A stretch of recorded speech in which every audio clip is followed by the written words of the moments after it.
It's important to make sure that what's coming out of your speakers is as accurate as possible. What's up? I'm Avi from JustWriteMusic.com. Today I'm going to give you 5 easy, no-nonsense tips to make sure that you have the best acoustics possible in your home studio without breaking the bank or without becoming an audiophile or an acoustician.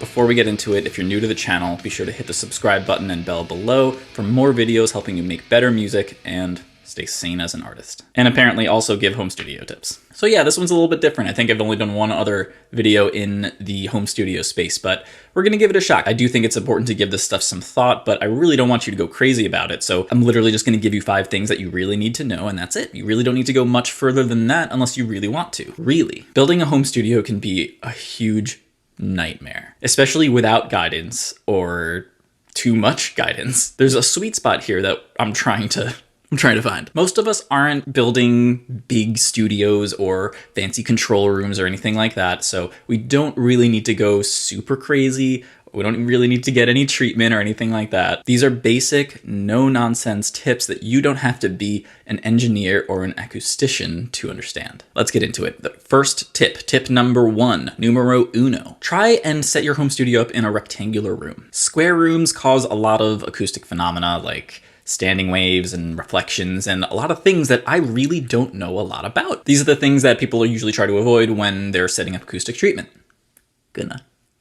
Yeah. Due to the way we're going to set up in our rectangular room, which is number 2, the sound is going to have to travel further back before being reflected back at us on the far wall. Hearing those reflections less, the things that all those acousticians and everybody's trying to tell you to avoid, if we hear less of them, then we have a more accurate picture of how the music and how our instruments sound, like sonically. It is important to try and avoid these acoustic phenomena like nodes and standing waves, and I'm just listing things that I've read and heard over the years. When it's bad enough, these can cover up entire swaths of the frequency spectrum. Like it can be bad. It can really affect your perception of the music coming out of your studio monitors. I don't know what that voice was. Okay, that was tip number 1. Use a rectangular room. Tip number 2. Situate yourself along the short wall of the rectangular room. In order to actually make the rectangular room work for us, we have to put our desk, our listening position, along the short wall. Like we mentioned earlier, gives the sound waves farther to travel. And when they have farther to travel before being reflected back at us, they're not going to be as strong. This is one of the biggest wins that you can give yourself in terms of getting your acoustic setup right in your home studio, especially on the cheap. Make sure you're also centered along the short wall. This way you minimize reflections along the longer walls that you're parallel to, or at the very least you make them even so that what you're hearing doesn't sound off balance or off kilter. This isn't a huge deal. It's not massive, but it does make a difference perceptually. If you're closer to one wall than the other, it can make that wall that you're closer to, that side of the speaker, sound louder than the other one. And you may have to adjust the volume of each speaker in order to make it sound more balanced. If you really don't have a choice with this, another thing that you can do is just make sure you check everything that you're producing on a pair of headphones, which is honestly good practice anyway. Okay, that was tip number 2. I already did that for number 1, so I'm not gonna do that again. Oops. Building off of what we were saying with number 2, tip number 3, I want you to move your studio monitors away from walls and corners. It's super reasonable and makes complete sense, like common sense type of stuff, to want to save some space, put your desk right up on the wall or right in the corner or something. But don't. The reason for this is because it's a noise. I promise you though that there's a really good reason for why we should resist being right up on the walls and right in corners. That being that when we are right up on there, it actually gives the bass a huge boost that isn't actually there in the music. Low frequency sound waves are omnidirectional, which means they irradiate in all directions at once. When our studio monitors or our speakers are right up against a wall, those low frequency waves get reflected almost immediately, which make them go like, and that makes them louder. These are really strong reflections that can seriously impede your perception of the low end in your mix or in your track or in your song or in the thing that you're working on. The result of this is mixes and demos that sound thin and tinny when you're playing them outside your studio. That's because nowhere else but your studio has these reflections that prop up the bass. Okay, so if you avoid that solves a big problem. That was number 3. Tip number 4. Create an equilateral triangle between your head and the speakers. Unlike low frequency sound waves, High frequency sound waves are not omnidirectional.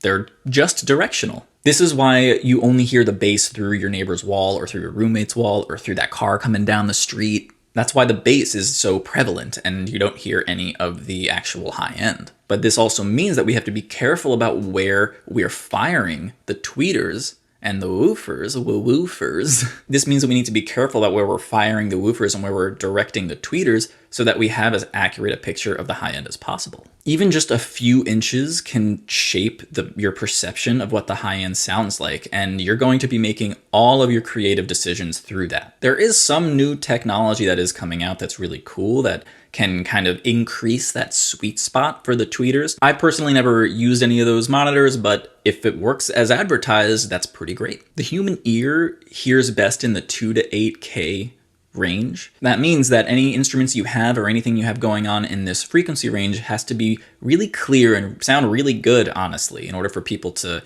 even just be open to listening to it. Okay, we are here at our final tip. Honestly, a lot of this stuff, like I said, this is not crazy stuff that you have to break your wallet or break your bank for. It's not. And if you like these tips so far, do me a favor, head on down there and hit the like button. It really does help. It feels weird. It still feels super weird to be asking to do that, but I have to because I need the things. I need the YouTube things. So there it is. Hi. All right, finally on to tip number 5. This is maybe the most important thing that I've said. I've said that for every single one. But truly, though, this one is the most important no matter what, because no matter where you are, no matter what your situation, no matter what you're mixing or writing or mastering on, all those things, that was the incorrect order. You have to get to know your room and your studio monitors or speakers. Spend lots and lots of time listening to your studio monitors or your headphones for that matter too. It doesn't matter if you're listening to music, a podcast, watching TV with them, do everything with them. Get to know them inside and out, the way they play back in your room or the way the drivers hit your eardrums. Being able to account for the characteristics of your room and of your playback device, consciously or unconsciously, puts you in a far better position to make creative decisions from. This is why people are able to make really fantastic and professional sounding mixes in their dinky home studios. This is only possible when you're intimately aware of the characteristics of your space. In fact, it's really common practice for professional engineers to have at least two sets of studio monitors so that they can far better understand the strengths and weaknesses not only of their studio monitors but also of their room. If a characteristic is present in both sets of speakers, then you can probably deduce that that phenomena is coming from the room rather than the speakers themselves. A great way to start building an idea of the characteristics of your playback devices and your room is to take some of your favorite songs that you've listened to on some of your favorite pair of speakers or headphones and play them back in your new home studio. Take out a piece of paper and write like 3 to 5 differences that you can notice in the sonic quality, the audio quality itself. Does the bass sound as boomy? Does anything, literally anything, like really obvious things. In fact, you can take your normal consumer speakers and set them up right next to your studio monitors, just like a professional audio engineer would, and hear the difference between the consumer and the studio monitors. This way you can hear what they sound like within the same space and have that same ability to compare and contrast like the pros do. Okay, so those weren't too bad, right? Nothing too crazy. I don't think I asked you to buy one thing, actually. Not one thing does this require, not one purchase. None of these tips. Except for maybe, having a room. That's the thing. So you have to have a home for that, or rent someplace for that. But outside of that extremely large purchase, nothing.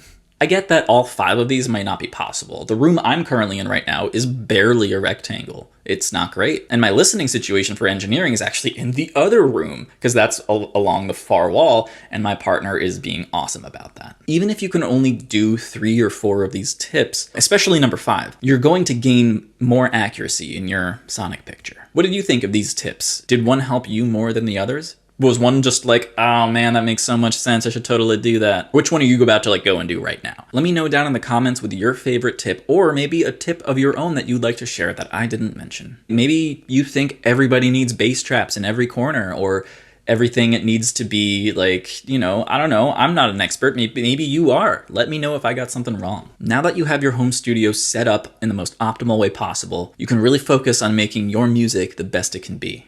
That's why I want to tell you about my free guide, 7 Ways to Write a More Effective Melody. These tips will take your melody game up a notch that way, by giving you proven tools that the pros use. Head to justwritemusic.com. There is a link down in the doobly-doo. Thank you so much for watching and for hanging out with me today. It is an honor. Don't forget to like this video and subscribe to the channel if you're new, and just generally do all the YouTube things. I'm Avi from justwritemusic.com, and I'll see you guys next time. Peace out.